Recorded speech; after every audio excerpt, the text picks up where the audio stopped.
No, it's not on the agenda. I don't think it is.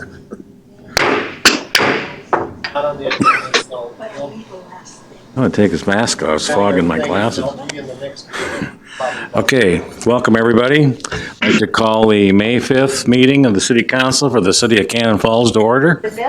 Could we have roll call, please? They're on Zoom. Here. Duncan. Here. Gesme. Here. Lundell. Here. Mattson.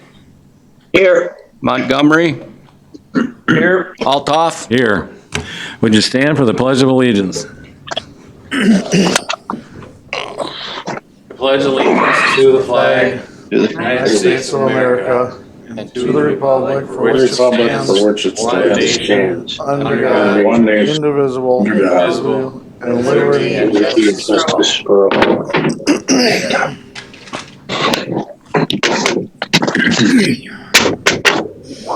Okay, you've seen the agenda, could I have approval of the agenda? So moved. So moved. Got one of these.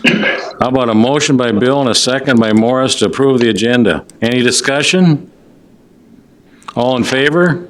Aye. Aye. Opposed?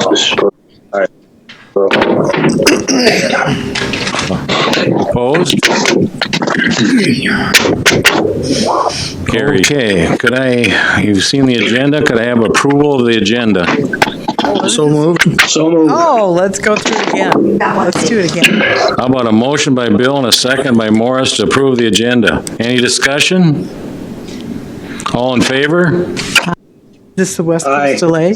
Aye. Oops. Okay, Okay, let's go on. agenda approved. Okay, it moves to presentations. I'm going to have Neil introduce our guest tonight from Abco Eichen Myers. Go ahead, Neil. Tonight we have Bonnie Schweiger. How'd I do, Bonnie? From Abdu Ekenmeyer. She's going to make a presentation for the 2019 audit. Take it over, Bonnie. All right. Sounds good. And can everyone see the presentation that I'm sharing here? Great. Yes. Okay. Yes. Wonderful. So I'm going to start by talking a little bit about the technical aspect of our audit opinion, some of the things that we look at during the audit, and then we're going to go into the financial results, and then also we're going to talk about the some peer group information that we've included in the audit presentation here.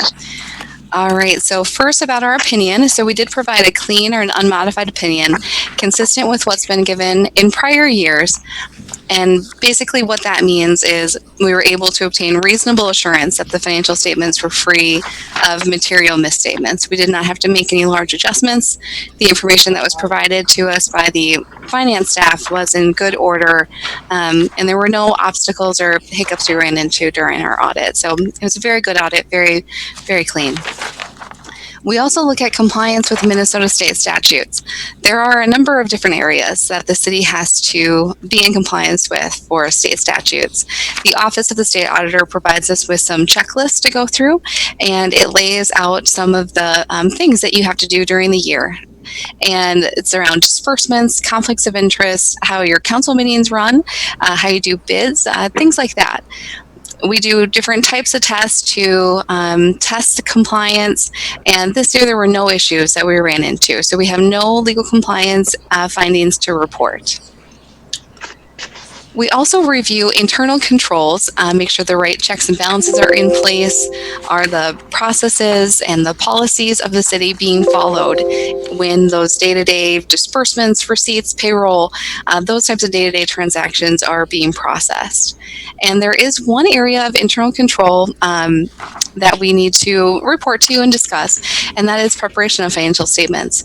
So this is a finding that has been in the report for a long time. It's a very common finding to have for a city of this size and a lot of cities in the state.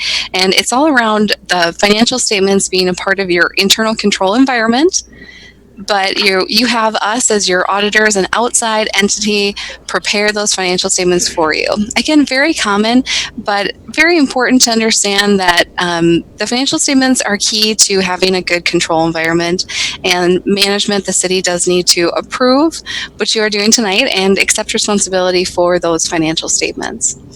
Other than this area of internal controls, we did not find anything to report. It seems that the transactions, the way that they're being processed, are following the city's procedures and policies. And there are sufficient checks and balances in place to reduce any risk of anything there. Okay, so now we go into the financial part of the audit, and we're going to start by talking about the general fund. And I should have said this to begin with, but if you have any questions, please stop me as I'm going through. So here is an overview of your general fund balance over the past 5 years. And this chart looks at what did you have at the end of the year to cover your next year's budget. And so it's really taking that forward look and seeing how did I end up in my reserves and how does that compare to what I need next year to cover my budget. So at the end of 2019, you had close to 70% of your general fund 2020 budget in reserves. The city does have a minimum fund balance policy that suggests a 40 to 50% minimum fund balance kept at year end. And so you are above that policy, and you have been fairly consistent over the past 5 years. Here's a look at your budget to actual for the general fund. So here you can see where did you end up compared to what you had planned for. A couple of larger variances to note. In revenues, you were over budget there by about $300,000.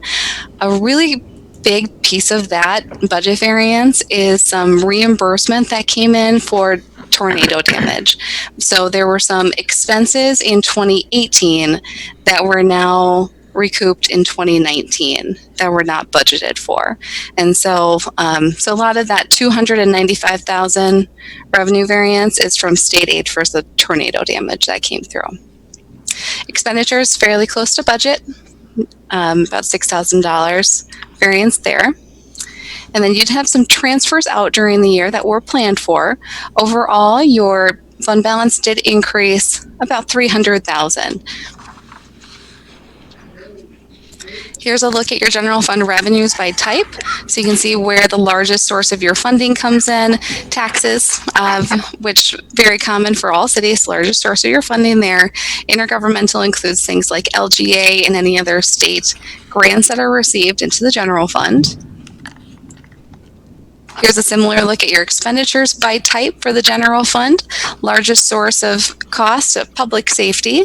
I wanted to point out on this one, this other category includes things like capital outlay and any transfers that were done out of the general fund. In 2018, this large spike here, there was some significant capital outlay costs in 2018. That's not really an annual, you would not expect that to be an annual thing. So that's why you have this large spike in 2018 compared to the 2 other years.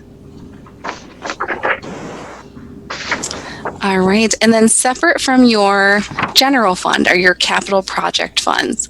So the city has a variety of capital project funds, as you know, to account for things like street capital, police, fire, different types of purchases that you would make that are capital related. So it's important to understand with these that it's separate from the general fund. They generally can't be spent in any way that the city wants. The balances for some of these funds are restricted. So a portion of the funds are restricted by outside sources. And then some of the funds have been committed by the council. And you've said that, okay, we can only spend this much on certain types of projects. There's another piece of these capital funds that are assigned, meaning a smaller portion has just been assigned by city management. And then there's also some capital project funds that do have a negative balance right now. So to point those out quickly, the biggest one is this Alexander Court project. And this one has a negative balance of about $200,000. There is a plan for that to go through and look at the 2020 budget. And starting in 2020, there is some tax abatement revenue that is planned to be put into that fund. And I forget how many years it goes now, but every year that fund is going to get some tax abatement revenue. It's going to take care of that negative balance. Here are your special revenue funds. So separate from your general fund and your capital project fund, you have some special revenue funds, and a large piece of these is restricted. That would be your cable public television program. So that's all restricted and cannot be spent on things other than for this purpose. And then you have a large piece of it that is committed and assigned. Okay, and then your debt service funds. So all of the debt that the city has issued for things like street projects and other non-water, non-sewer type work is accounted for in debt service funds. So that's where all of the debt is paid out of on an annual basis. So here's a look at the outstanding bonds that the city has currently. And then we've included a chart of what your principal and interest payments are for the next 10 years. So this is not all of them. You do have a bond that does go out to 2039. That's when your last bond matures there. But this is just a look at, what is this, if we didn't issue any more debt, if all of the debt we had right now is just out there for 10 years, this is what your principal and interest payments would look like. So you do have some drop-offs. In 2023, you have some that matures there, and then again after 2027. Okay, and then looking at the water fund. So the water fund and your other enterprise types funds where you have those charges for services coming in, those work a little bit differently than the general fund or those capital project funds that we looked at.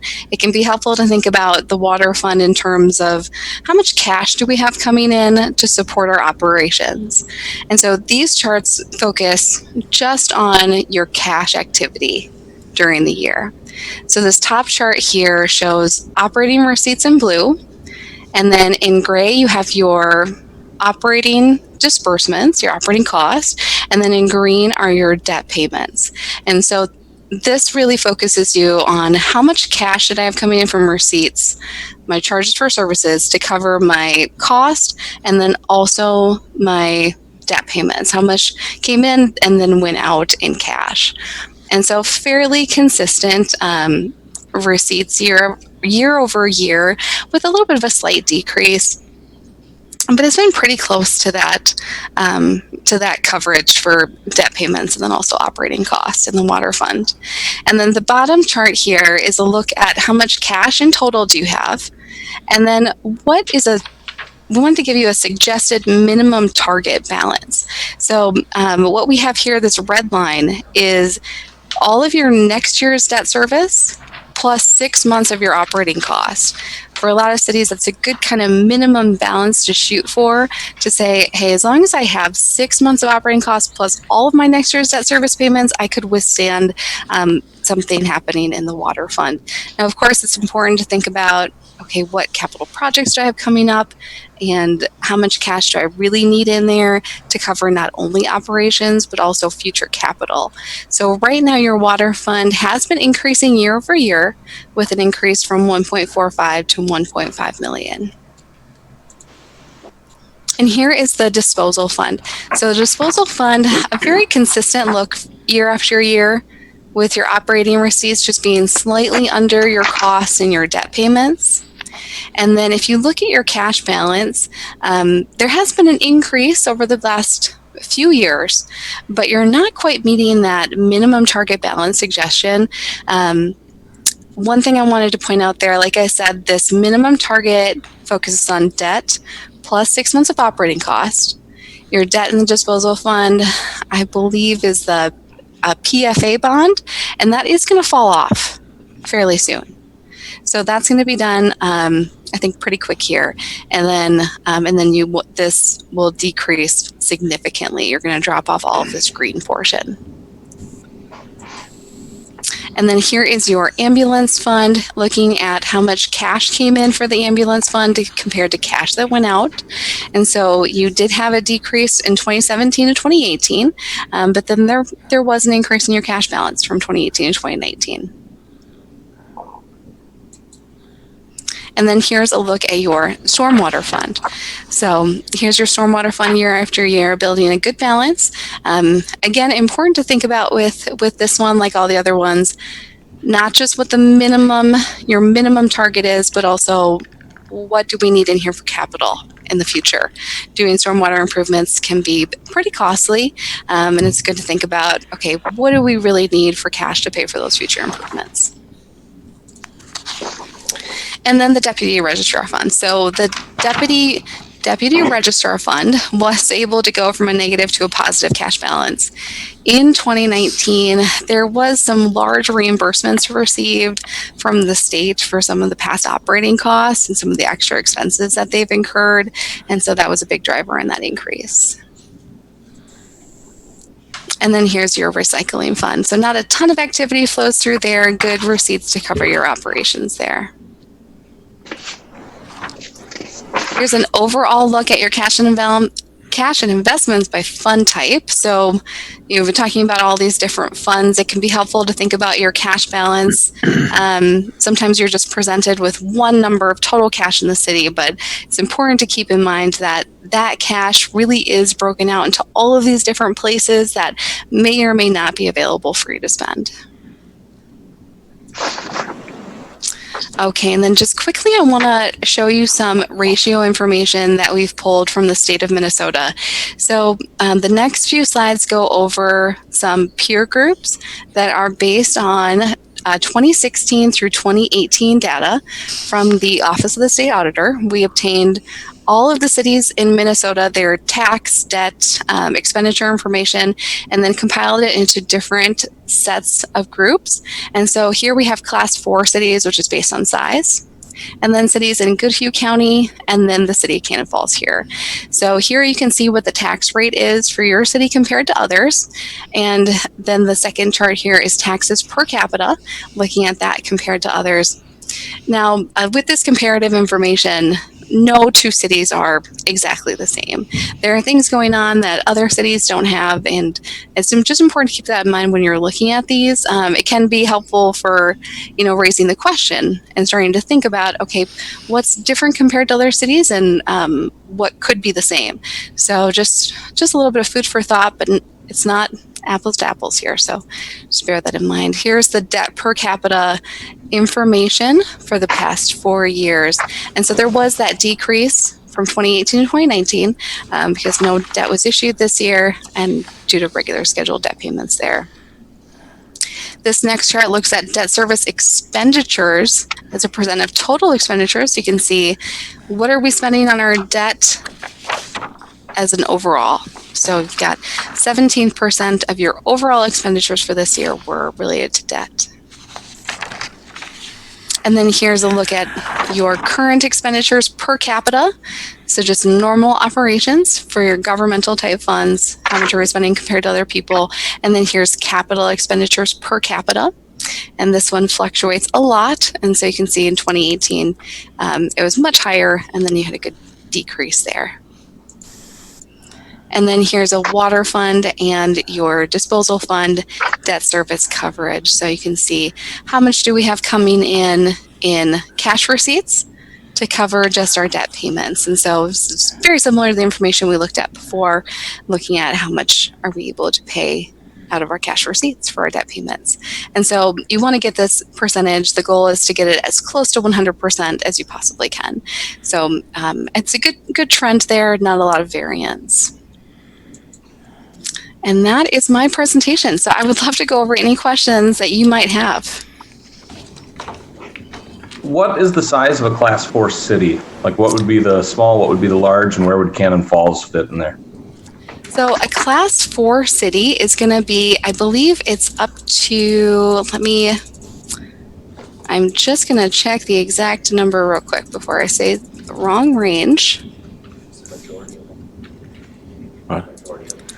So a class 4 city is going to be between 2,500 and 5,000, I believe. And so you guys are right at the top of that. And so it is, it's broad, right? There's a lot of cities that go into that information.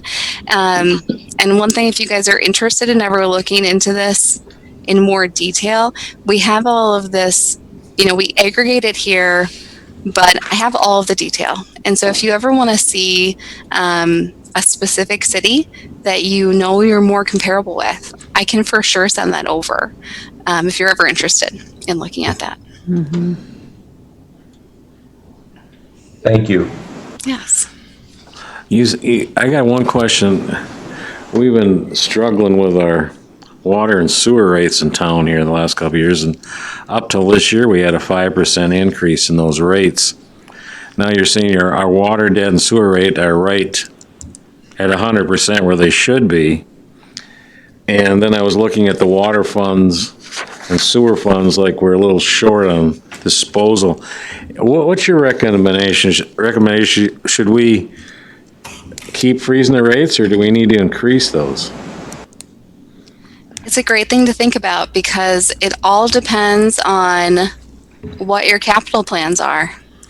So if you need, or when you're going to need to build new infrastructure, that's really going to drive what your rates should be. So if you need a new water treatment plant in 5 years, now is the time to consider any rate increases to either one, fund it without debt, or pay for the debt. So I think the capital need determination comes first, and then you can see what your rates need to be. So have you guys done a water rate study in the past? I don't remember if that's something that you've worked on. A rate study It's been a few years. It's been a while. Yeah, it's been a while. Yeah. And that's where you can see, and there's a lot of different ways you can do a rate study. It can be very complex and build in a lot of data, or you can simplify it to just look at kind of maybe one project that you might want to fund. And it's a really helpful way to say, okay, in 10 years even, we're going to need this new plant. What does our cash flow look like in the next 10 years so that we can build enough reserves to get that? And this might just be way too much information for what you wanted for your question, but one thing that I found really helpful is if you do a rate study and you have a projection of this is exactly what our rates need to be so that we can do this necessary capital project, if you have that documented, it's something that you can show your residents and say, we're being thoughtful about this, and we know exactly why we need to do a rate increase if you do. So it gives some support to that decision. So something to think about. I got a question for you. It sounds that we are going to have to spend a lot of money, over $1 million on our water well, or what do you call it? Water tower. Towers. Mm. They're not in the best of shape. And I think they said it was over $1 million, if I remember right. Isn't that, John? Yes. Mm-hmm. That can be very expensive. Yep. Yeah. So looking at that cost, and let's say you do end up needing to issue debt for that, then thinking about what would those annual debt payments be and how much additional in rates would we need to cover it. So there is some current debt in the water fund right here. I'm not sure when that falls off, but I'd be interested to see if, maybe if you have some debt fall off, then you might not have to take, such a blow, because then you could just replace it. But if you need to issue more debt before anything else falls off, then you might have to think about, okay, our operating receipts are just now barely covering our debt payments and our costs. How are we going to support any new debt issuance for a water tower without raising rates? Well, as far as the treatment plant goes, it comes off either late this year or the first of next year. Okay. So then, but I've been told now that treatment plant is quite adequate for at least till 1930. or 2030. Oh, okay. So, but does that mean we still have to be looking ahead? Because like Morris was mentioning, we got the water tower problems now, so. Right. Yep, exactly. So there's all sorts of things that can come up. And if you don't already have a maintenance plan, because wells can also be fairly expensive just for repair costs. So having some sort of maintenance plan as well that says this is the estimated cost of, let's say the things go terrible in 1 year. You know, how much do we need to have in reserves just for the maintenance too? So definitely something to think about and plan ahead for. And yeah, when you have that support that says this is the capital cost we need to cover, these are the maintenance costs we need to cover, it can be easier to make that decision.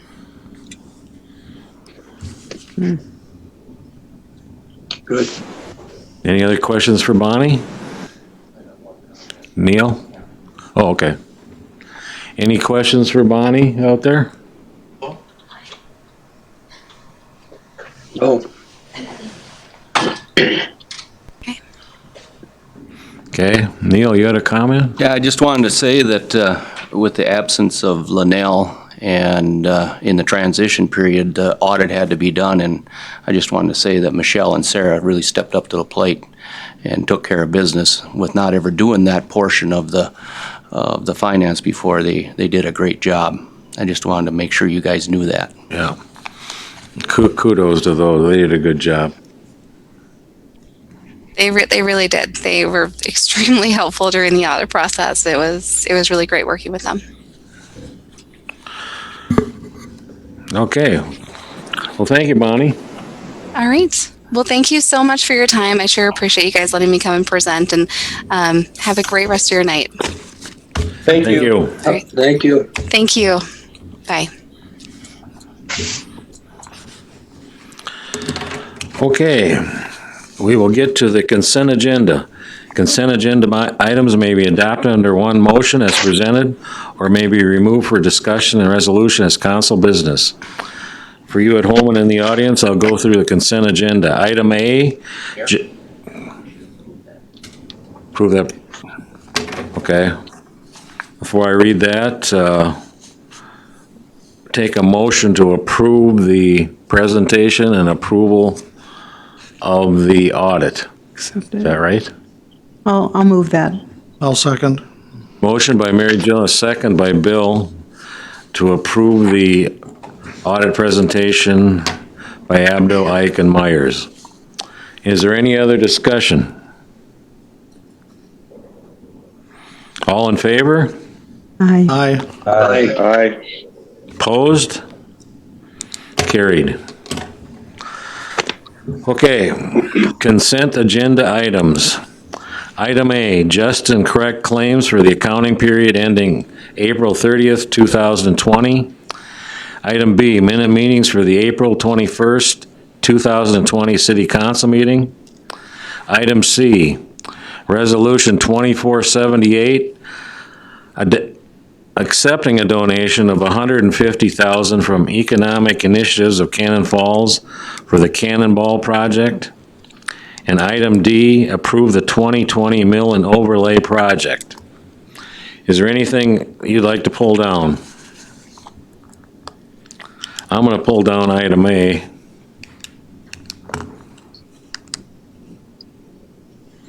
Anything else? Could I have a motion to approve the consent agenda with the exception of item A, which I'll put under council business as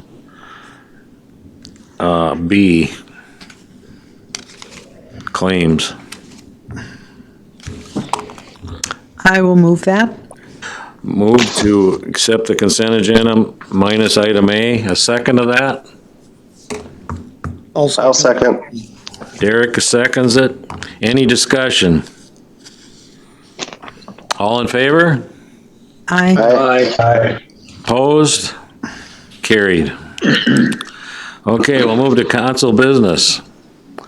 Approval of a combined farmers market location.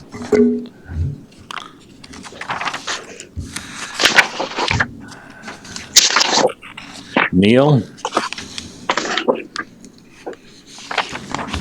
In the past, there's always, it's my understanding since I was not here, but there was always been two farmers market projects going on out there. During this time of the COVID and some other things that have been going on, I'd like to bring a couple of things to your attention. Having two farmers markets create a lot of havoc with the managers that run back and forth. And when I was talking to Diane, who does that, the Artisan Plaza Farmers Market is one of 12 farmers markets that are licensed by the state. The one up downtown there is not. They have trained personnel and they have a licensed vehicle to make deliveries if needed. As she has told me, there's been a lot of near misses in the downtown parking lot, and it's really tight. With the COVID pandemic going on, I think we've got to be a little careful on how close we get together, and if for fact that if something does happen, we've had some issues last year. If you remember, there was I think someone got hurt. Yeah. And Diane has told me that up in the cities, there's been some lawsuits against the market managers and the farmers markets. So I think it's time to bring this stuff together and get it all under one canopy and say, you know what, this is where we got to go. With the city liability, the COVID pandemic, the managers running back and forth, I think it's time to look into that.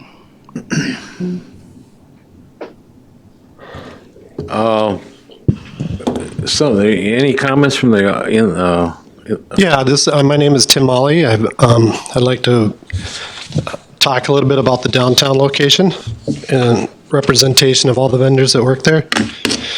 It'll be brief. My name is Tim Molly. I've been a vendor of the downtown Cannon Falls market location since 2005. My wife and I primarily sell vegetables, canned products. We built a clientele who have come to accustomed to our location, especially the citizens of the River Living Center, or Cannon River Living Center, which now houses my father, Park Street Apartments, which has housed my grandmother. This market has mostly been advertised by word of mouth to make it a vibrant community gathering spot on Saturday mornings. There's Steve and Sue Josephson, who are here with us today. They sell sweet corn yearly at this location, adding a value to the downtown location by providing locally grown fresh sweet corn that is not shipped from unknown destinations. They've also built a clientele that comes in from 50 miles radius to Cannon Falls to purchase their deliciously locally grown sweet corn. The clientele has become reliant to the area that this location that we have historically sold from. As a vendor base, we are very blessed to see the community stand behind our market when we've been asked to move in 2013 to the Park and Ride location, and with their support, we were returned. Economically, the downtown Cannon Falls farmers market gives unspeakable value to Cannon Falls. It has been the gathering point for commerce trade since 1857. The simple reason people gather there is the river, and has been for 163 years. I have had customers stop at my table who are visiting the winery, bakery, family fair, hardware store, Sue's Garage, people from the bike trail, Brewster's, Mill Street Tavern, Chuggers, Wine Art Festival, and so on. We have customers come down in wheelchairs from the Cannon Rivers Senior Living Center, Park Street Apartments, Post Office, even parents who have children participating at sporting events at the John Birch Park. This one-stop shop creates a magnitude of outdoor shopping experience for customers wanting to explore our small river town. Eliminating the downtown farmers location would cause those repeat customers to lose great value while visiting our small, tranquil town. The river is a beautiful, shaded backdrop that creates a festival atmosphere desperately needed by Minnesotans escaping winter hibernation. The river asset draws in Cannon Falls, and the market is the icing on the cake to make the experience enjoyable, which will increase business activity within the community as a whole. I can't stress the importance value that the market brings to downtown Cannon Falls. It is a service to elderly and numerous businesses within walking distance. Location, location, location. The location is the reason Cannon Falls was established with a mill so many years ago for commerce, and we can't lose sight that the river today can help sustain its future. My proposal is, I believe we can help Cannon Falls downtown become a better community. I would like to propose Jody Molly, my wife, to be the market manager for the current season. Jody has prior management experience, extensive knowledge in the food industry, and is certified with the state of Minnesota for food safety. We would require an application for each vendor participating to sign market rules, marketing release form, Minnesota tax form ST19, and other pertinent state required legal forms. We would work jointly with the Chamber of Commerce to direct people to other venues and businesses within our community. The market would operate from 8 a.m. to noon from the beginning of June to end of October. It must be noted that planning for the coming season takes place long before March, April, or even May. It is often in February. The ideal time to notify farmers of changes is in the fall of the prior season. This is because investment in seeds and advertisement must occur long before spring arrives. My business, our business, Ye Old Farm, has been planning for this season for the downtown Cannon Falls based on prior season's customer volume. It would be greatly appreciated if we could review this with the city in the fall of 2020. If approved, we would invite you to come to view our newly organized market in 2020 season to see the true value this market brings to the downtown businesses within our community as we reopen from our pandemic. We hope we work hand in hand with the city with any and all concerns that might arise and rectify them when needed. Thank you for your time.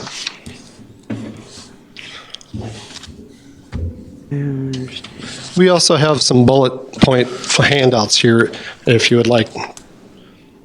Can anyone else speak? Sure, go ahead. Rosie Schluter, Stanton Township. We helped, Paul and I and the Prinzings, we helped start the market so many years ago. And then the council gave us permission to be in the city parking lot. And Gene Abram was the manager of the grocery store across the street. And I said, Gene, doesn't this bother you having the farmer's market right across? And he said, no. When they sell their things, then they take their money and they come over here and they buy their groceries. And that's the whole point. You bring people into the town, take advantage of our businesses. Thanks. Steve or Sue, you want to say anything? Okay. Okay, comments? Well, I guess I'll start. One, I see that it's not zoned for farmer's market use, and we would have to change zoning. Two, the safety factor with near accidents. And we also, I don't see the need for two farmers markets in Cannon Falls. Artisan Plaza, the farmers market is licensed with the Minnesota Department of Agriculture as a food aggregation business. And it just makes sense to have it all in one spot. I understand the arguments of being downtown, but I believe it should be just one at Artisan Plaza. I feel this is one of those things where I kind of feel strongly both ways. I used to be in the farmer's market for a few years. I was selling my knitted stuff, and it was downtown, and it was fine. I kind of think, other than the liability issue, which I think is huge, I think the biggest issue we had was on really nice days when we did really well and there were tons of people downtown. We were being really given the evil eye by all the people who wanted to park in the parking lot and then get on the trail. It's full of bikers on Saturday morning. That's the prime time for them to get out there. So part of me thinks, it's great to have it downtown. It's always, quote unquote, been there. But we're not the same town as we were when the farmers market started either. And what the city parking lot is different than it was when the farmers market started. And it used to be kind of a congregating place. Well, now it's more like, on weekends anyway, we park, we get on the trail, we come back, we do whatever we're doing downtown, and we leave, but we need to park there.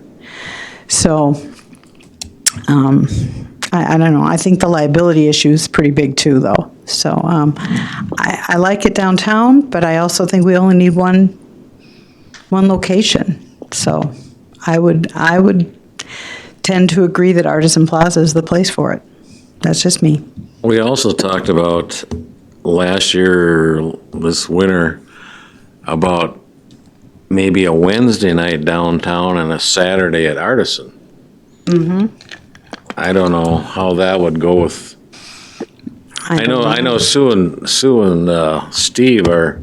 I mean, they're probably going to be down there with their corn from the first part of August for a couple months. Right, for a couple. Yeah, I don't know. I know other towns have done evenings and they're very successful. But.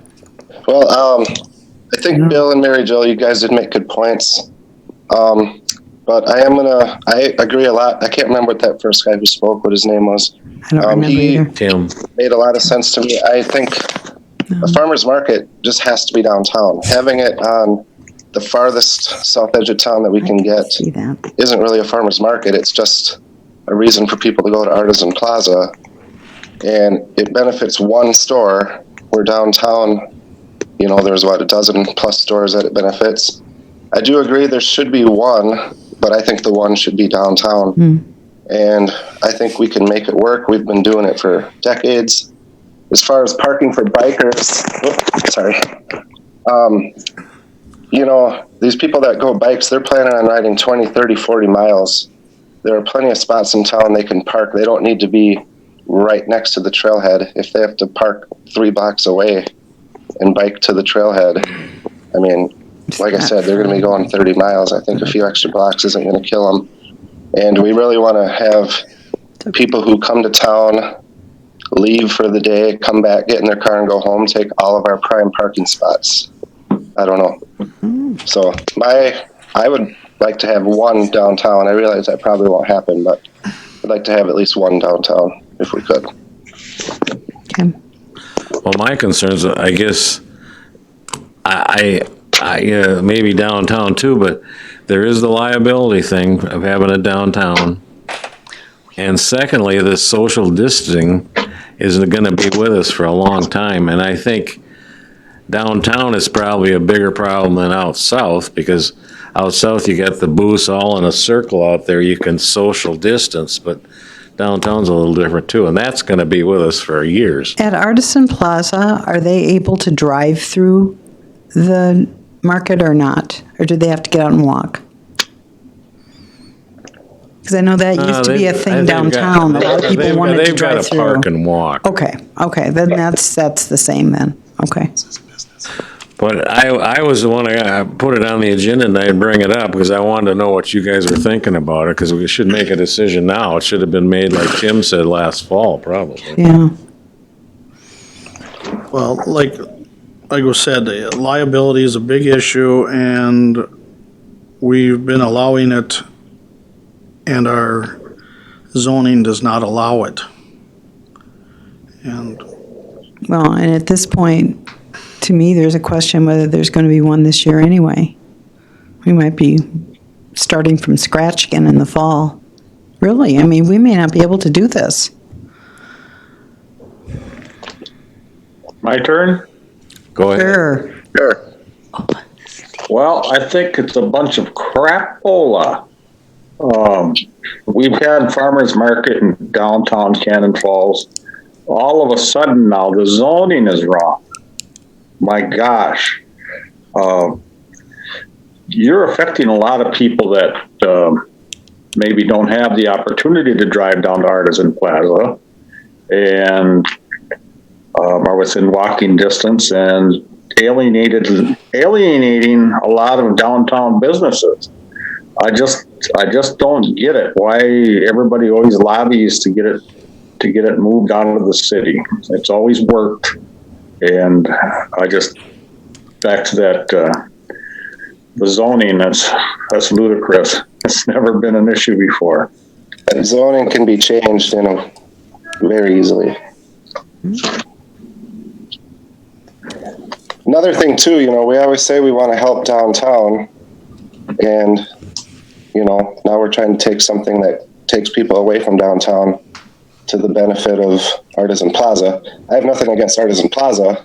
I appreciate what he's done down there, but we're really benefiting one business rather than multiple businesses downtown if we move it. Morris and Matt? I agree with Steve and Derek because, like Rosie said, there's small town charm. There's walkability. There's a Saturday afternoon just walking downtown and seeing the hustle and bustle. And it's not just the tradition, it's that it shows a sign of community. Again, I have nothing against Artisan Plaza, but I don't think you're going to get the foot traffic. You're going to get car traffic. That's the south edge of town. That's different. The heart of downtown is right there, like they said, right by the river, that parking lot. And I don't have the history that Steve does, but zoning, if it's been there for years, that can be changed. I think the character and the integrity of keeping it there, that's the argument for keeping it there. Again, nothing against Artisan Plaza. I understand the concern with COVID this year, but it's a big enough parking lot. We can spread things out. People can be there. People can be safe. And it can continue. Morris, what do you think? Well, I'm torn between the two.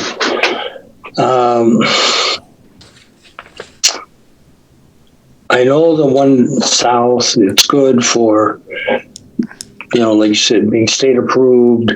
They can buy the goods and use them for schools and that. But then again, on the other hand, downtown is a good spot. I don't know.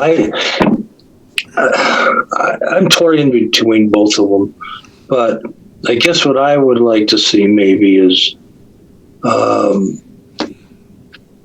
look at it this year, maybe get some better facts, see who's down there, what they're going to do, and come fall, let's talk about it again.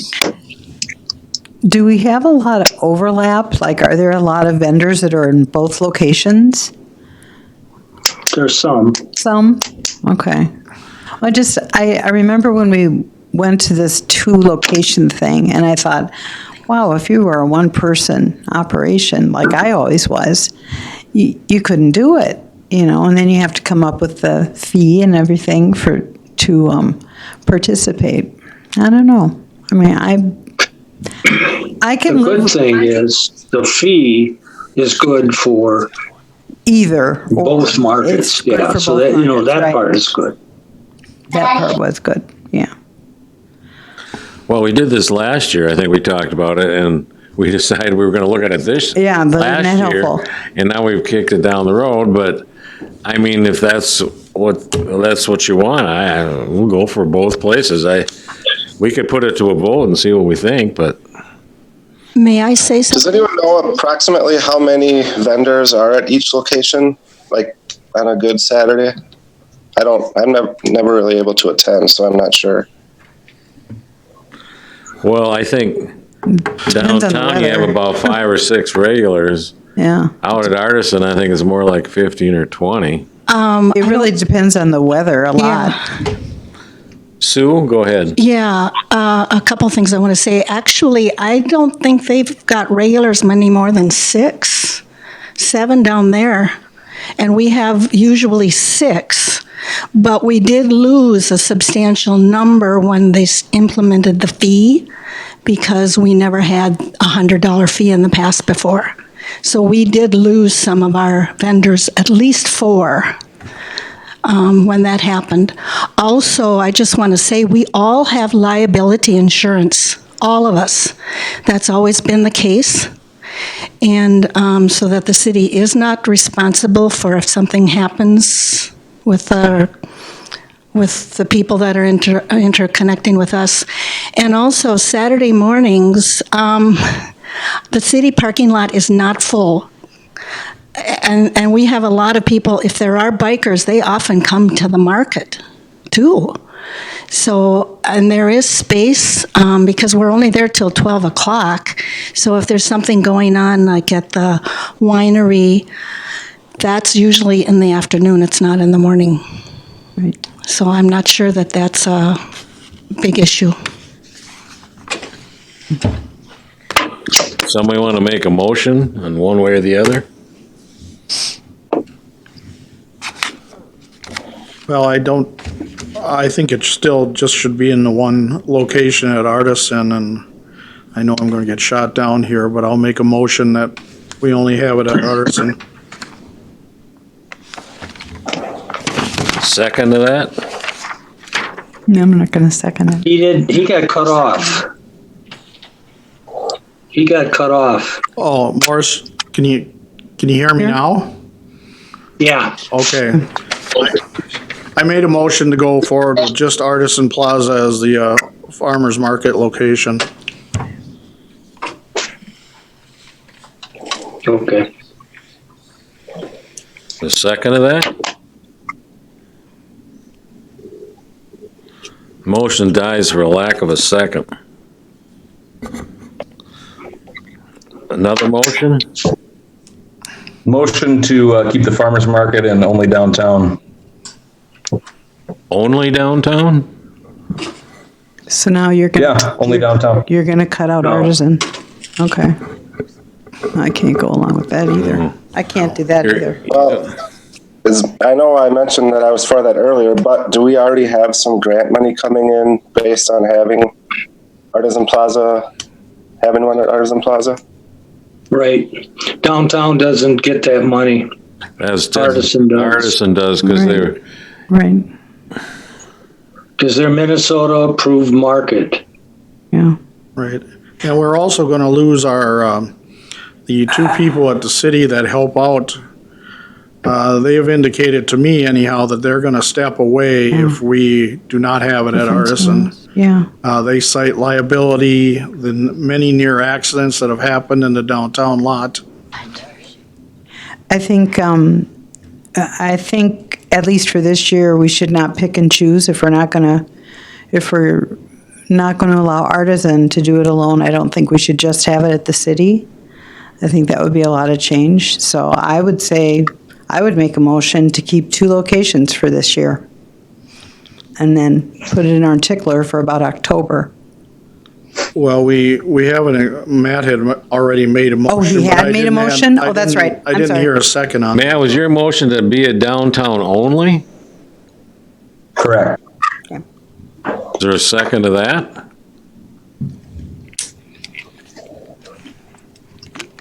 Okay, that motion dies for a lack of a second. Is there any other motions? I would make a motion to keep the 2 locations for the calendar year 2020, to do some further, if anyone has the energy or ability, maybe it's going to be me, to do some research into whether or not it makes sense to have 2 locations. You know, I don't think I'm not so concerned about the market as a whole, because if a whole market moves, but if they don't see that Josephson sweet corn sign, I don't know what I'll do. But I would say let's keep 2 locations in 2020 and then really look at it this fall and see if we want to consolidate into one. That's my motion. second by Steve. Any other discussion on that motion? Neil, just a question for you. Are there many cities, and I'm talking about our class size cities, that have multiple farmers market in towns? Northfield does. Can't answer that? Okay. Can I speak up on that? Northfield does. They do have two markets.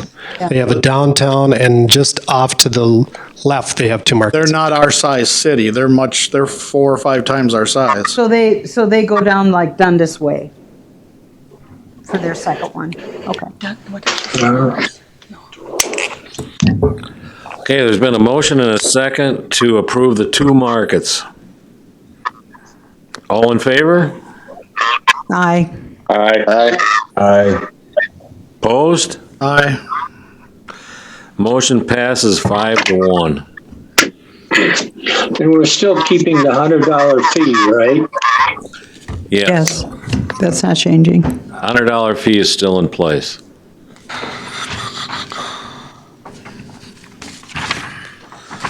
Okay, on to Council Item B, claims. I just had one item I wanted to bring down. I saw it in the bills here, and it was at the library, $750 for cleaning the windows. I thought that was high. I don't know, any comments on that? Well, I thought it was excessive also, but how many times a year do they do it? Probably spring and fall. It's right in the middle of spring. I don't know. I would think twice a year is probably realistic, or maybe once a year for inside and out, and once a year for outside. I think it's one time. One time a year. Either way, when I was watching, money. somebody watched the windows at the store for $20, not $750. John, how many times do I have to tell you that you've got windows in the front? You don't have them. Sorry. Well, I would think it was probably inside and out. I know, but they've got windows there. I know. It seems like a lot, but commercial window cleaners charge, and we've already paid it, so there isn't much to say. Okay, if somebody wants to make a motion to accept that, I will go ahead. Well, I think Bill had another question. yeah, there's another question on this, and this has to do with the payroll page that comes with our payables here. We all know with the COVID, our state revenues are going to fall significantly, which means we're going to get hit on our LGA, and there may be other financial things that are going to hurt us as a city. And as I look at this payroll, and I'm going, first I'll deal with the library. They've been basically closed except for the curbside service, and I believe you only need maybe a couple people to implement that.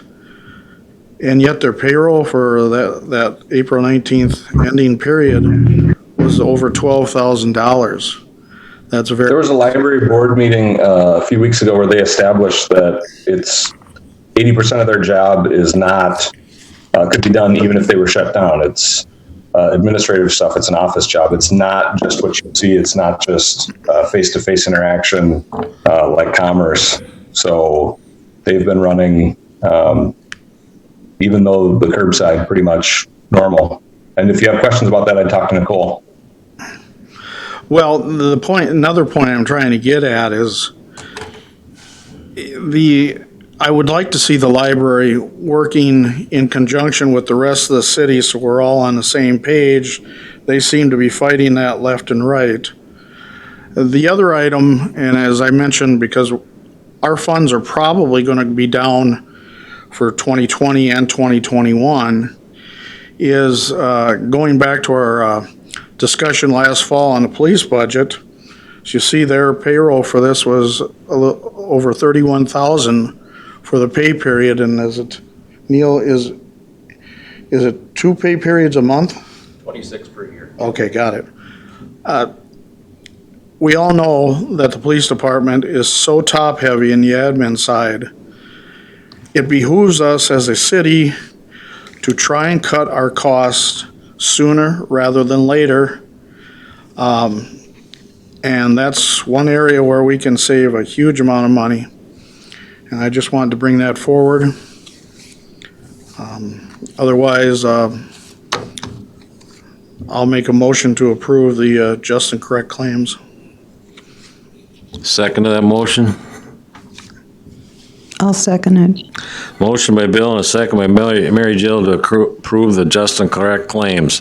All in favor? Aye. Aye. Opposed? Carried. Okay, council committee. Is Kyle there from the chamber? I didn't see her on I there. didn't see her. She's not here. Okay.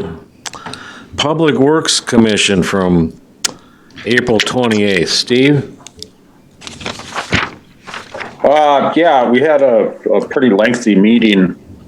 We discussed the pool, whether we're even going to open it or not. We're going to be discussing that again Thursday at 4:30 with another Public Works meeting. So hopefully we'll get something nailed down there. We discussed the water usage at the winery. Obviously they had trouble with one of their softeners, and we decided that it wasn't our issue, it was something to do with their issue, and we directed them to maybe talk to their insurance company or the water softener people. We set up some new compost site rules. I think, Wes, you're going to be maybe posting some new signage down there, if I remember right. Yep.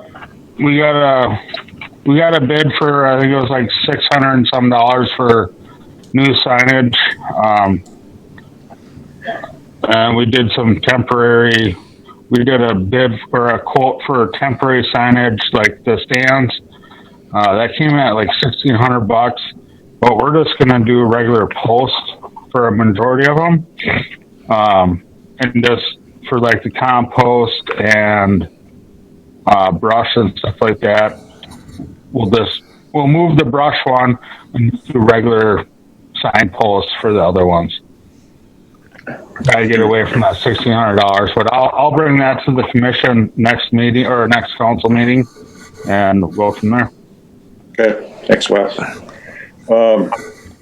We discussed the mill and overlay project. We're going to go forward with that, and correct me if I'm wrong, but I think it's Dakota Street and Ridgecrest. Ridgecrest, yes. Ridgecrest and then Hoffman Street as well. And Hoffman Street down by the fire station.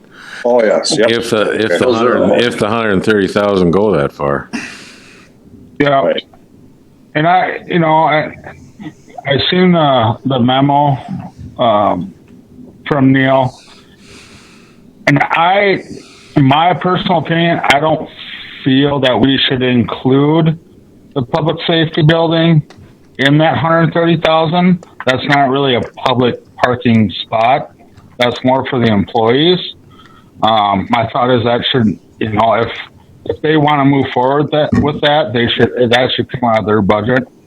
And I don't know if that's possible. I haven't personally talked to them, but I don't want to see something for public roads going to something for city staff to park in. You're talking about the parking lot on the west side of the building. Correct. Okay. I just want to clarify that if that's what you guys want me to move forward with, I can add that in. But in my opinion, that's more of a building maintenance issue. Yeah, I think that's a good point. I think it is too. Maybe not include that in the bids. I got a question for Steve. Why the delay in not doing anything on the pool? I think it's pretty obvious we have to close it. As much as I would like to see our kids get swimming lessons and have fun during the summer, And then the follow-up question will be for Wes is, how much time do we actually need to get it ready if for some reason the commission Does decide to open it? decides to open it? Take a month. Well, We discussed. Go ahead, Wes. Go ahead, Steve. Steve. We discussed it somewhat at length at the Public Works Commission, and correct me if I'm wrong, Wes, but you need 3 weeks to a month to get it up and rolling. So I think we discussed maybe still working on it, like we're going to open it, but maybe make a hard decision on Thursday at the Public Works meeting. Correct? Is that how I understood it? I'm not going to put any work into it. So I don't want to spend the money if we don't have to on the pool. But yeah, it's going to be 3 weeks to a month to get open because we got to do some patching, some painting, get it filled, get all the chemicals right. So it's not a, like I said, it's not a turnkey operation. So, but if I was directed to go forward with doing the patching and the painting and getting it somewhat ready, we could probably have it open a week and a half, 2 weeks, but that's your guys' decision if you want to spend the money and not open it. And I don't know, Matt, if you're going to pursue the new pool thing still or what we're going to do there. Mm-hmm. Do we have any? We're going to wait until after Public Works on Thursday. We'll get into more details of the decision with their discussion at that meeting. Okay. I'm wondering if there's any wisdom coming down from the state as far as public swimming pools and whether, is any of that's going to really direct a lot of this, isn't it? I contacted the League of Minnesota Cities, and this is something we can, again, further discuss at Public Works or at the Park Board meeting next week. But the information I got, the closest, a lot of cities are just playing it by ear. And they're going to wait and see what the situation is. The stay-at-home order might continue for all we know. Right. So at this juncture, it's pretty much in the hands of the governor. And if we wanted to prepare to open, we could, but if there's a stay-at-home order and as long as all those parks are still technically closed, we can open. Right. I know. I don't know how you can engage in social distancing in a pool with the kids touching everything and bringing it home. I don't know. It's a tough road to hoe, and the reason I ask about it this evening is that last meeting, we talked about making a decision. Public Works said they were going to meet. They did. No decision was made.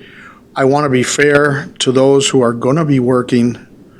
If the pool was to open, our lifeguards and so on, the sooner they can know so that maybe they can get other jobs, summer jobs or whatever. And I also agree with Wes, That discussion was had at the meeting, so this is great discussion, but I suggest that you bring it to the Public Works meeting and not to the council meeting. We've already talked about these things. Okay. Okay. So what happens if by chance on Thursday at your meeting, and let's just say it's a 2-1 vote to go forward with opening it, we then have to have a city council meeting very soon thereafter, because I think the vote would be to not open it. I don't know. Well, I'll be looking forward to what you decide on Thursday. Yeah. Oh, I'd like to comment telling Wes that that really looks good down there. You've cleaned that stumps and the compost and get those signs up as soon as possible and keep it that way because it's really looking good down there. Okay. Anything else, Steve? Yeah, we discussed the park up by the hospital on Dell Street. Can you enlighten me on that? I can't remember what we decided. Wes? Yeah, I think Matt is going to try to formulate a park board meeting here and try to, we just want to do it right. We don't want to be in there 3 or 4 times trying to get the park compliant with ADA or whatever. So we're going to try to get this park planned, laid out, so we can say, okay, we want to do this part, and this part, and not this part, and not this part, and have a plan instead of just plopping a module in this park and then a year later say, oh, I wish we would have had a bathroom pad here, or a pad for a porta potty and a drinking fountain. So we really kind of want to look at a layout of the park instead of just plopping it in the middle of the park and then being, oh, we should have done this or we should have done that. So I have all the dimensions for the park. I'm in the plans right now of kind of putting together some different angles and views of how the park should sit in there. And we'll bring that to the park board, and then we'll move it on back to the Public Works Commission. I just want kind of their input on the park board to see if they have any further thoughts. Is that correct, Matt? That I got that from our last meeting too, and I contacted Ellen Hartman trying to reserve a meeting spot on Tuesday night for the park board, and that will be our main topic of discussion. And correct me if I'm wrong, but it was mostly the aesthetics. Like you said, if there was to be picnic tables, benches, because this project was greenlit last year. We've got all the stuff. It's just a matter of the aesthetics of, like you said, drinking fountain, benches, picnic table, things like that. Yeah, and we just kind of ran out of time last year, right, Matt? Kind of. We had everything. We just need to get it put in. Matt, did you mention next Tuesday is your possible meeting on the park board?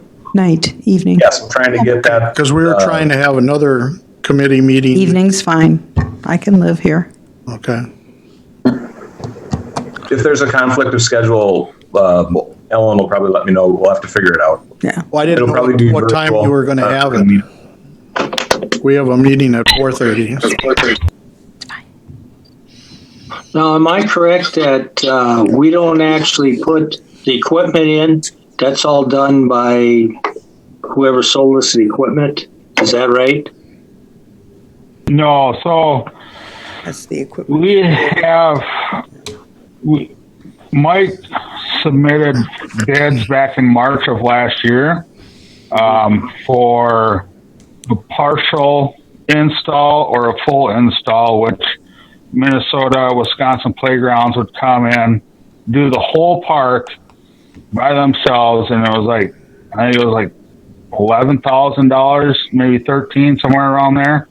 Or we could pay them like $5,000 and have 15 volunteers. So they would pretty much lay out the park. We would dig the holes, help them pour the concrete, and help set up the unit itself. So it's about $5,000, I believe. Because if they do it, it's the liability is basically on them, right? I don't know 100%. I thought that's what Mike said. No, I don't know. And one reason we didn't do it last year is didn't the church have something running through there? They had to get out, and that's the deal. So yeah, they had a sewer line that ran through there. Okay. And that's all been replaced. That was replaced in July, I believe. So good. So yeah, we're ready to go. I don't want to revisit it every 2 months because, oh, we should have done this or we should have done that. I want to have No, that's a good deal. Popping it in. So that's where we're at with that. Okay. Okay, anything else, Steve? Yeah, we going to replace some of the garbage cans downtown with green and gold, I think, was the final color. No, not the Green Bay colors. Cute. Purple and yellow. Yeah, that's what it was.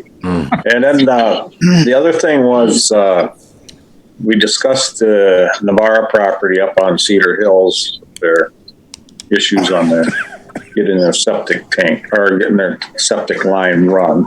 A lot of rock issues up there. We didn't have to make any decisions on that.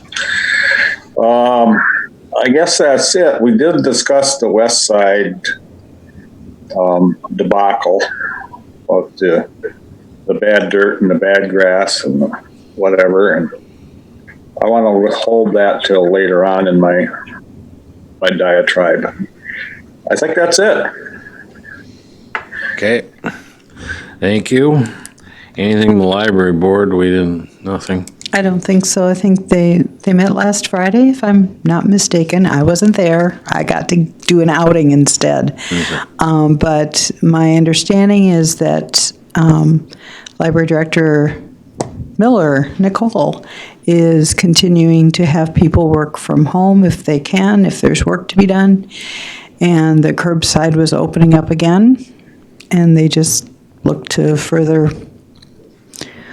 updates from the state when they can increase their opening times and all that. But I do have a slight correction to make. I don't think that it's up to the library to, quote unquote, kind of toe the line and act like other city departments. They really aren't. They act very differently. They're governed differently. We are not their bosses. So as much as it might be great for us to say, wouldn't it be great if they would act like everyone else? They don't have to, and they can govern themselves to a large extent. Yeah, we do provide them with some funding, but it's City of Cannon Falls Township, I think, and Goodie County. So I'm not sure, but it's not just us. So they're kind of like the trail board in that sense. They're run by someone else. So that's how that goes. Okay. Well, let's go around the horn of anybody's got anything. Laura, I see you're out there. Anything EDA?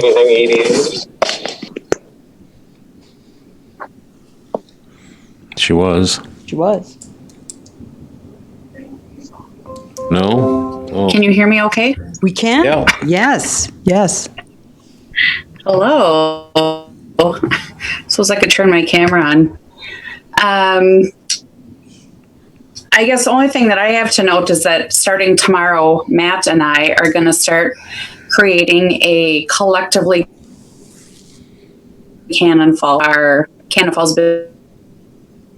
businesses. You're kind of going Just in and kind out. of, what if they? Oh, maybe my Wi-Fi. I need better Wi-Fi, I guess.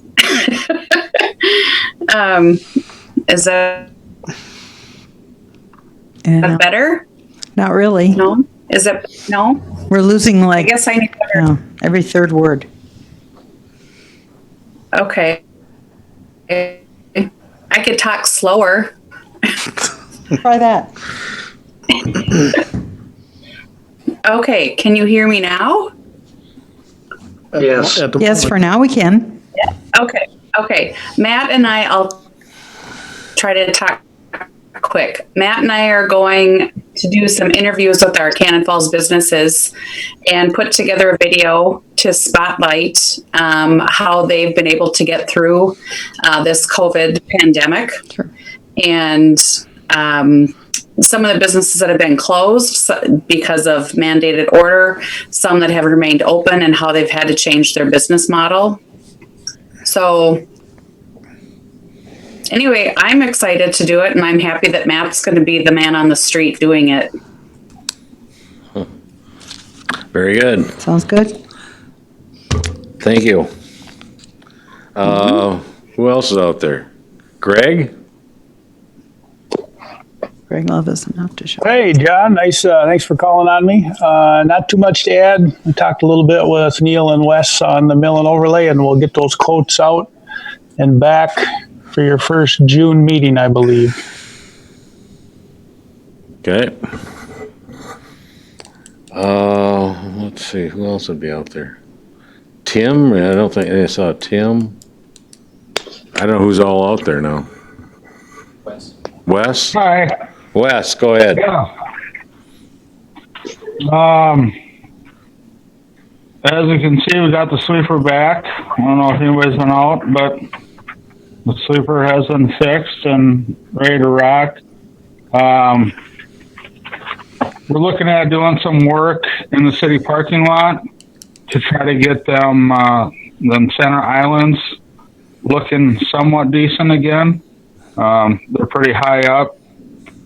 So I'm gonna bring to maybe do some tree removal on them center islands to get them ash trees out of there, so we can do some landscaping in there to make it back down to grade, put some sidewalks and probably some garbage cans in there. We're gonna move forward with the sidewalks in them, so we can put the garbage cans in them sidewalks. Neil, I know I talked to you a couple weeks ago about getting some budget reports. In the past, it's been nice to have them monthly budget reports. I don't know if we're any closer to that, to see kind of what we spent through the quarter or the month. Those would be nice to have. We'll just keep moving forward with the pool, I guess. That's about all I got. Okay. Okay, let's go through. Bill, you got anything tonight? No, I already touched upon a couple items. So nothing Okay. else.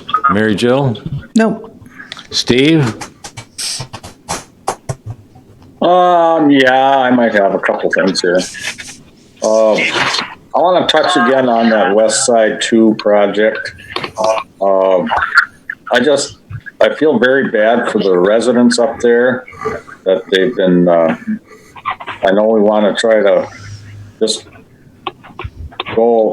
move ahead on this, but I just can't see us moving ahead. I just don't, I think somebody lost some integrity.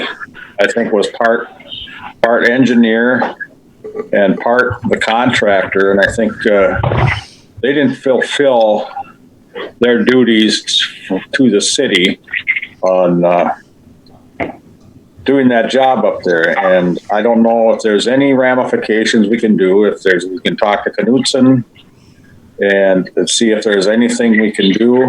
But if you agree to do a job, do it right. Dang it! It wears on me. I get phone calls and people are frustrated, and I don't think that's why we're here, to make enemies. I think we're supposed to try to make things right.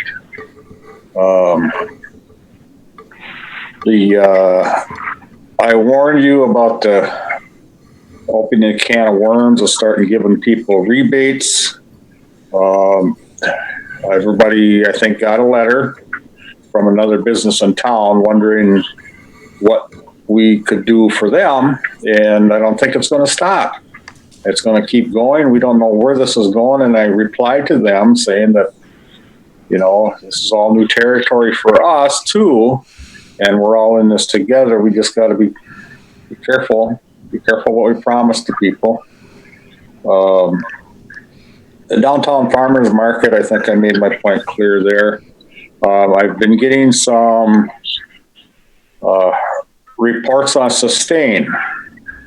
And I think, John, didn't you say that maybe we're going to invite Blaze in to talk to it? And I understand they have trouble, and then it just seems like it's a shoulder shrug, and, well, this happened or that happened. But I think somebody's got to do better than that. I think they got to do better than that. I think Neil can give us an update. He talked with Blaze up there. I think he's got a comment on that. Okay. Well, I'll shut up now. Matt, you got anything? Yeah, sorry, my other device died, so this one is not so good with the video. It'll bog down. I hope my audio is okay. Just a couple things. John Birch Park will be lit up on Wednesday night. Bucky Lindo is volunteering his time to turn on the lights. Again, it'll be 8:20, so military time, 2020. Lights will stay on for about 20 minutes, 20 seconds to honor the class of 2020 and all the spring sports, all the activities that kids are missing out on. We encourage people to go and enjoy the lights, but still maintain social distancing, either walking or staying in their cars, but remembering to stay 6 feet away from people or be wearing a mask if they're going to be out walking around. The park board, we are tentatively trying to meet next week. Again, Wes, Steve already talked about hospital playground is going to be our main point of concern. Last thing, Cannon Valley Trail had a meeting this last week. The Cannon Valley Trail is doing a great job. Even with it closed due to construction with those 3 bridges between Cannon and Welch, they have sold just over $1,000 more in passes in the same time span as they did last year. And with all the online sales, they're able to track where they're coming from. And they're getting people from the Northwest Metro that are coming down here to enjoy the trail already. So we can expect that this year, if things are to remain the same with people getting outdoors, enjoying the trails, this could be a very busy year for the trail. The barricades are still up. They are going to have a soft opening sometime here in May. They will pull those barricades. And they're also constructing a couple of vault toilets, and that will continue. The official grand opening won't be until about the second week of June at this time, but the trail itself will be fully opening and operational pretty much any day. Sometime by mid-May. It's all a matter of when they pull the barricade. But like I said, construction of the pit toilets will continue. They said there still might be some brush and stuff on the trail, but the bridges are up. Everything's in place. So when the sawhorses and the fence is pulled down, that'll be the soft opening, and people can go out and enjoy the trail. That's all I got. Okay, thanks, Matt. Great. Derek, you got anything? Yeah, I also wanted to address sustain in their order. I've been hearing from a couple of people that it's been getting really bad again. I'm sure we can invite Blaze down and he'll give the same excuses he's been doing for years. I think as a city, we need to just come to the realization that their business can't operate without emitting an odor. And then we need to decide what we want to do about that. Because frankly, this has been going on forever. It's not going to get better. So just something for us to think about. That's all. Morris? No, I'm fine. Thank you. Okay, Neil, got some comments? Yeah, I got. The mayor asked me to put together a spreadsheet on water usage and water and sewer usage for the months of March and April of 19 and 20 to see what kind of, if it was a decrease or increase. And to all of our surprise at staff here, both March of 2020 and April of 2020, there has been increase in sewer and water rates. And we're all cleaning like crazy. So the theory that with everything shut down does not hold up at this time. We'll see how it goes in the future. Shifting to homes. And we looked at that also, and we broke it down, and both the commercial and industrial and the residential have been going up at the same time. So that's, I think it's a surprise to everybody, but that's what's going on. Morris asked me to, at the last meeting, to find out what the Highway 19 project was, how that was going, and get some information. As you know, they held a public hearing here a while back, and I did talk to the project manager, and he stated that he will be this summer sometime, and pending the stay-at-home order, we'll be doing individual interviews or contacting individual businesses and residents to see what kind of concerns they have. The bid date, when I had a chat with him, he said the bid date is December of 2021 with construction starting in the summer of 2022. So they'll be around this summer talking to the residents along the highway, and if council would like to have another discussion with them, please let me know, and I can invite them to a council meeting. The third thing that Steve brought up, and Derek, is sustain. I did talk to Blaze last week about the odor, and I'm going to give you what he told me. They've had troubles with the blower fan where the product comes into the system, and it's been burning. Either the motor's been burning out or shutting down, and they've replaced all of that up from the breaker all the way through to the motor. The only thing they haven't replaced is the wiring. And the last email that I got was that he also put an alarm on the blower motor to alarm his employees if it shuts down. They didn't have that before.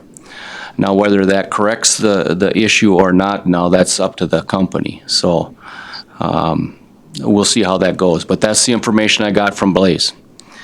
The third thing is we did secure a grant for getting back to Matt's bike trail. We did secure a grant last year, the year before, for an extension coming through Hannah's Bend Park. And right now, the state is requiring us to do an archaeological survey, which takes a considerable amount of time. That grant is due next June. It did say that there would be no extensions, but with the current situation that we're in right now, I can't believe they wouldn't allow an extension maybe till the end of next year. I think if we can't get it completed this year, hopefully we can request that and get it put in for next year. So I'm soliciting a couple of bids from firms that do them surveys, and then the next thing would be to do is get the plans put together and get some construction bids out there. Okay. So that's a couple updates for me. Yeah, we've come so far on that, and we've got the grant. We got to keep that moving forward, definitely. One thing I'm just going to mention is, listening to the governor this afternoon, it's just unreal that the state can go from a 1.5 billion surplus to a 2.4 deficit in 2 months. And this is just the start. I mean, what's going to happen? I'm just afraid of our LGA money from the state. Is that going to be cut? I mean, it was cut in 08, 09. If we lose some of that money, I mean, it's going to hurt us. So that's all I got. I'm going to go now to public input. Citizens may speak to the issues not on the agenda. Before speaking, please give your name and address for the record, and kindly limit your comments to 3 minutes. Public comments must be respectful, pertinent to city business, and adhere to the applicable data privacy rules. The City Council will not take action on any issue raised by the public, but may choose to schedule consideration of that item at a future agenda.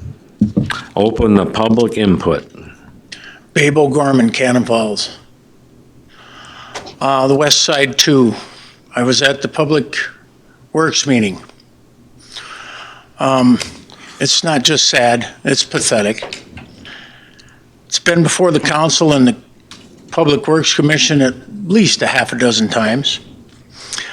It's 4 years old, almost. It was brought up 3 years ago that the grass wouldn't grow, and Henches put down black gravel. I know it. I've dug it up. I was born there, raised there. Know exactly what I'm talking about. Just got done digging up Don King's yard. I found one rock was 8 inches in diameter, 2 inches under the sod. Now, I'm digging, and you can ask Wes. He was up there. I put the bucket in the ground. I hit gravel within an inch. That means that they laid the sod on the gravel, because when they bring the sod in, it's got black dirt with it, okay? It was brought up plenty early. Greg Anderson and SEH engineered it. Jay Samuelson worked for SEH and was supposed to be inspecting it. You paid to have it inspected, and it wasn't delivered. The black dirt, it's black gravel. Mike Eltoff stood before this council about a year ago, along with Greg Anderson, explaining about how the residents hadn't watered. Nobody ever talked about the spec book. I did bring it up, but everybody ignored me. And I'm sure you'll ignore me again, and that's okay, because I'm not going away. But the spec book is how we live and die in the construction industry. The spec called for at least 4 inches of black soil, black dirt, and it was not there. Nobody ever addressed that. We can argue till the cows come home, but it does not require the residents to water anywhere in the spec book. It does say you must have 4 inches of black dirt. When they were also up on the west side, what everybody has failed to discuss, and Leroy McCusker, God rest his soul, would tell you, they dug up half a dozen lead lines. Now, the home I was raised in had sewer trouble in 1980. I'm a kid, like 26 years old, or whatever. And I was told when we dug up the sewer, they go, my Doug Geisbers, who's the same age as me, said, you got a lead line, babe. I go, yeah, so what? So we're going to tear it out and you're going to put in a copper one. And I'm going, what are you talking about? You can't have a lead line. This is 1980. We're digging them up in 2016 and you still aren't replacing them. When were you going to replace them? You had it dug up. And all I'm telling you is that you've got Robbie Robinson and Tom Bergeson and Ron Johnson all asleep at the switch here. They knew it was happening and they allowed it. Now you hire a professional, and Greg Anderson included. You hire him because you don't know anything about it. Well, I do. And I know exactly what I'm talking about, and he has failed you.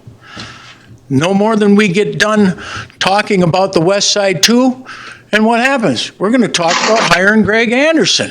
You're talking to him tonight. What are you people thinking? I don't get it. So let's go back. Let's go up to the east side, John. While I was in Phoenix, Arizona, you approved payment of the east side project. You know damn well that Greg Anderson, through his infinite wisdom, was on the school property by at least 30 feet. We can go up there and I'll take a tape measure and I'll show you. All we got to do is go there, but nobody does. And nobody understands it, but I do, and I know exactly what happened. It held up the project, and he was 30 feet on the east and on the south of that cul-de-sac from where he was supposed to be. The school held a board meeting to discuss that and got a surveyor to come out and actually survey it. And then they had to move the manholes, held up the project, moved it back. But you and I and everyone else in town had to pay to restore the school's property, which we should have never been on to begin with. The library. What about the library? SEH hires a firm to deflect their responsibility. We all know the water runs through it. Go up and look at the front of the building. I laid those blocks. You can see the 6 that I didn't lay. Go look. See if you can find them. Greg told me 2 years ago he was going to fix that. I'll bet there's still not sheetrock on the inside wall. South wall, bet there's still a hole in it. Look behind the plants. That's your new building. If you go out on the north side in the wintertime, you can ice skate out there. They're trying to make water run uphill. When I worked on the project, the first day I showed up, a guy that's a common laborer said to me, babe, you live in this town? I said, yeah. He goes, I can't believe they're trying to get water to run uphill. Look at it. It's on the side of a hill. All the water runs off the hill, back behind the building, and then supposed to migrate around. Well, it does eventually. Some of it comes through, right? What about your son, John? Had to get somebody to fix the roof. What, how old was it? 4 years at the time? 3 years old? The roof was done wrong. You ask your son, he will tell you the guy that repaired it knows so. I don't know anything about roofing. If I did, I'm sure I could help you with that. Limestone Road. I took you on a ride, didn't I, John? And Sandstone Ridge. They were both done by SCH. They make sure that they get them approved.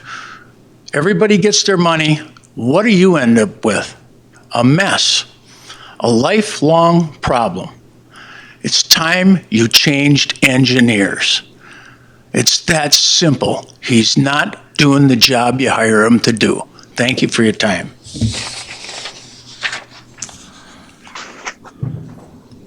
Okay, anybody else, public input? Public input? Third and last call, public input. Hearing none, I'll close the public input part of the meeting. And you take a motion to adjourn. So moved. Second? Somebody said second. Did they? Who seconded? Derek. You need a second? Derek, you second? Sure, I'll second. Okay, all in favor? Aye. Aye. Aye. Opposed? Carried.